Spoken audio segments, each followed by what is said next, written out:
तारेश्वर channel.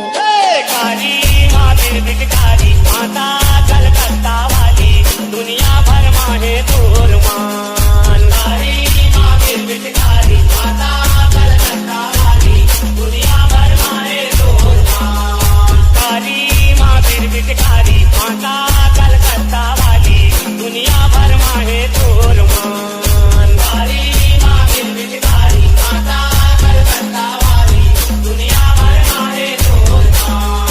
आशीष दे दे माता अपने भगत रावो अपने चेलै का कहे हजार अभी माता कलकत्ता वाली दुनिया भर माहे दूर मान। कारी महावीर भिकारी माता कलकत्ता वाली दुनिया भर माहे दूर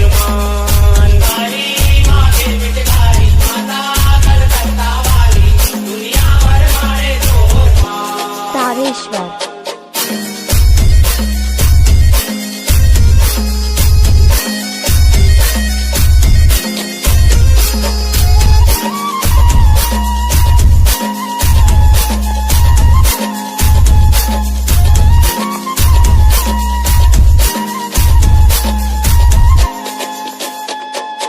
आधी छटकारे माता कुंडी छड़िया रे वो तारेश्वर हाथ में कपर डोलाए। आधी छटकारे माता कुंडी छड़िया रे वो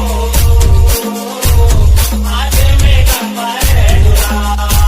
आधी छटकारे माता कुंडी छड़िया रे वो हाथ में कपर डोलाए। आधी छटकारे माता कुंडी छड़िया रे वो हाथ में कपर डोलाए। कान माँ पैरे वाली माता कलकत्ता वाली कान माँ पैरे वाली माता कलकत्ता वाली कान माँ पैरे वाली माता कलकत्ता वाली कान माँ पैरे वाली माता कलकत्ता वाली कैसे करऊं तोर गुणगान।